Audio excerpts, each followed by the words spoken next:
So this is Miss Havisham.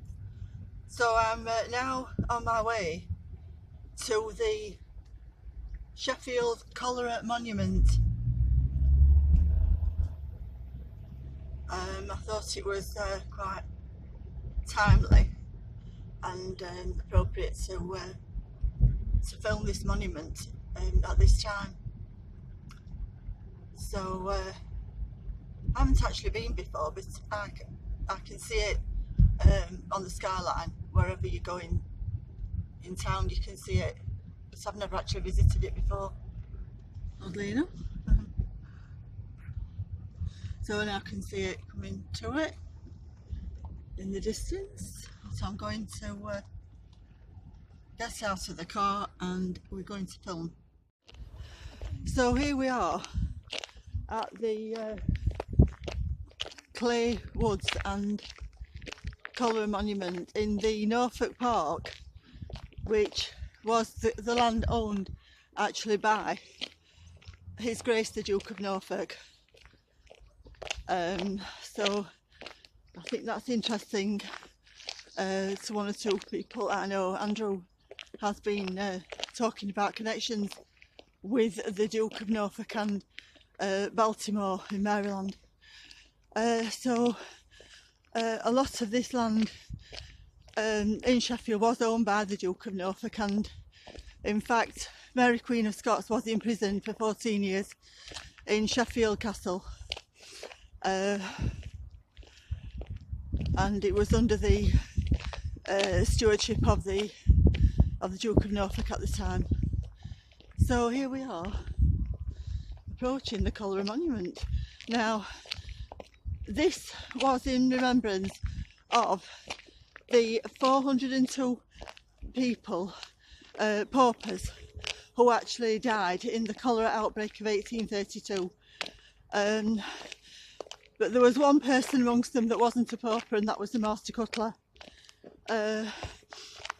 So the Board of Health actually set aside funds for building a monument, which seems incredible to think how people were living at that time. People, paupers, and actually people who had nothing and living in these squalid living conditions and very poor. And yet the money was set aside by the Board of Health to build this huge monument to people who died.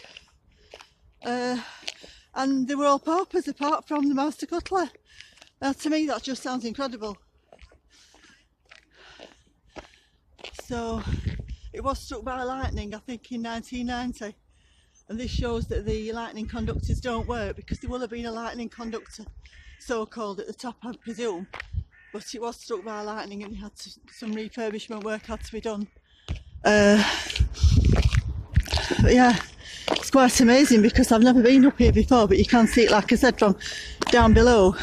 The Sheffield Midland station, train station, is actually down below, and you can see it, but I've never been up here before. There's a few people out. So, well, probably more than you'd expect actually. You can see, look there, they've put the cable now running up to the top. But that's debatable as whether that would prevent anything. I mean, if it was struck by lightning, I mean, what is it? It's only a stone, concrete, monument. So even if it's struck by lightning, it's not going to really do an awful lot of damage to anything, is it? Because there's nobody around here really.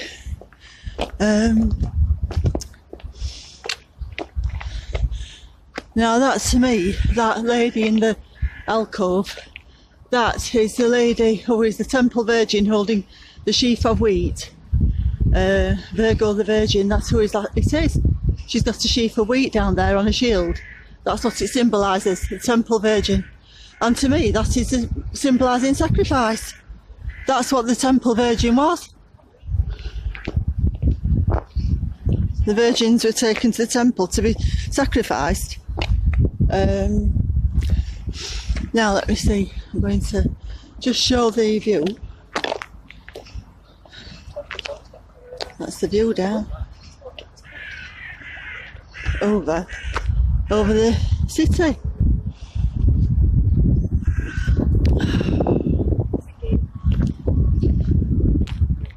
Something here, somebody's put some kind of artwork here. It's quite interesting. It's quite nice, stag. And different things, probably different types of symbolism there.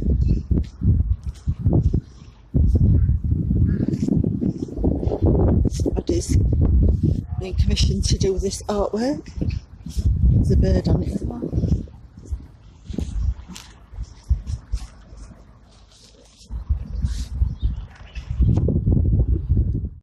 So then this is the tomb of the Master Cutler, John Blake, Esquire, age 49 years, 4936, that's your 3 sixes. He was elected the Master Cutler in 1831 and died of cholera the 30th of August 1832 in the 12th month of his office, after a few hours illness, and was buried the same day in this secluded spot with many of his townsmen who fell victims to the same calamitous infliction. His surviving brothers erected this monument and a testimonial of affection and a record of the event. In the midst of life, we are in death. And that's really interesting. So I'm presuming that he's buried under this.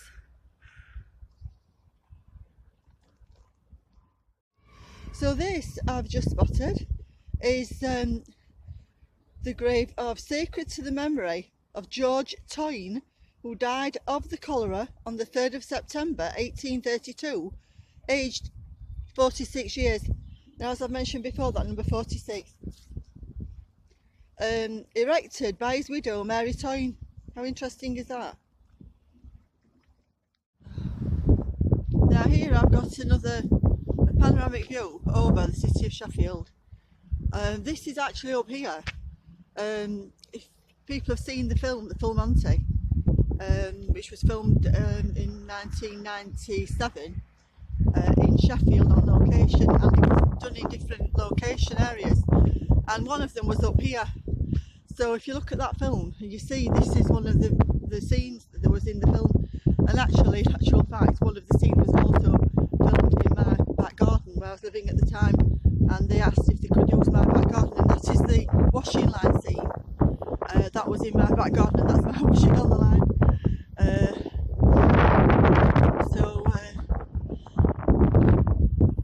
There are people about, but not a lot, but there are people about. But it's a beautiful day in Sheffield. Now, when I was talking about the Master Cutler was one of the victims of the cholera, and by the way, also they did impose restrictions on the movements of the public at the time. So this ties in with the current situation. The restrictions of public. There's a train going by there. See the train going through to Midland Station. All this land was owned by the Duke of Norfolk. And so the restrictions were placed on the movements of the public due to the cholera epidemic. And the Master Cutler, that was why we have Master Cutler, is because Sheffield was the city of steel, and a lot of cutlery was produced here. In fact, it was a major place in the world for producing cutlery, and that's why we had what was called the Master Cutler. So there's not much traffic on the road, it's hardly anything. So I'm on my way to Ashford in the water. After 400 yards, turn right, A6, Ashford Road. Then you have reached your destination. It is on your left. Hardly any traffic at all.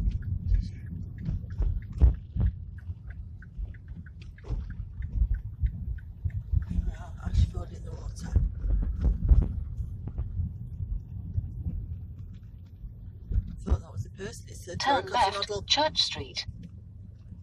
Of course, everything's closed. Where I'm heading for is the Sheep Dip Bridge at Sheffield in the water.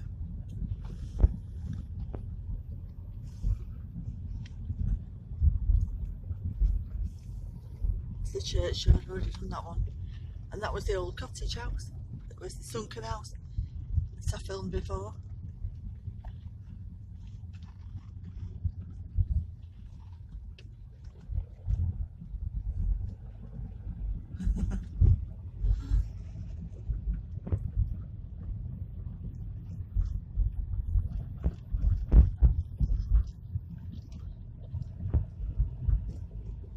Quite rustic around here.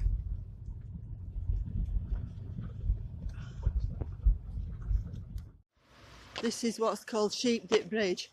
So in the old days, this must be the wooden area where they would probably put the sheep into the river. Look, there's a mallard duck there.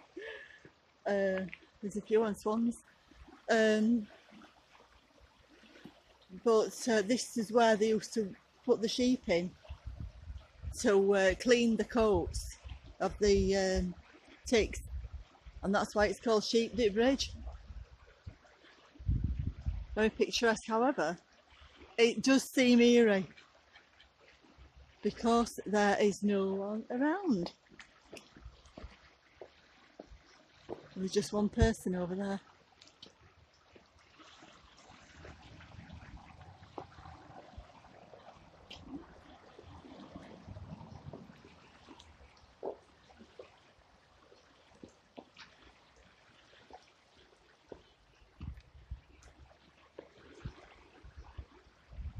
It's a lovely sound of running water.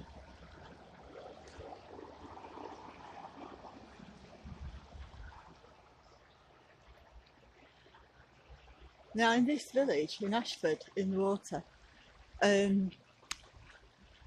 up till 1804, there was still the tradition of the sacrificing of the virgins in the village, and that is why they still have a festival where they make garlands of flowers, flower festival, to remember that the duck's flown up, to remember the sacrifice of the virgins in the village, and that was only just over 200 years ago. It's absolutely amazing to think that that was happening only until 1804. And it's the same with the church that I went to, the King Charles the Martyr, that was known as the Gretna Green of the Peak Forest, because couples could go there to escape from arranged marriages, and they could, there's actually a catfish under there. You can see the catfish under the water just near those ducks, and it was called the Gretna Green of the Peak, and until 1802 or 1804. So it's that same time, and they could go, couples, runaway couples from all over the country could go to get married, and no banns had to be read. And so I think that's when things started to change, at the beginning of the 1800s, at the very beginning of the 1800s. So this would have been the gate that this would have been the gate that the sheep went through, and then through that area there into the water, and this will be the holding area for the sheep while they were waiting to be dipped. You can see the church across there.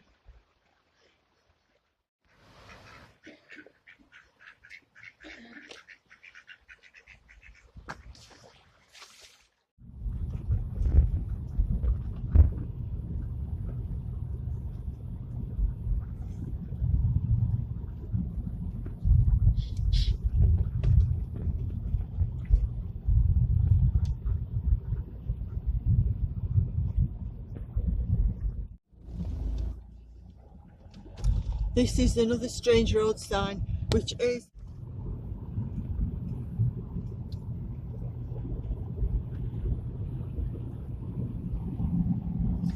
These are the road signs that I think are weird.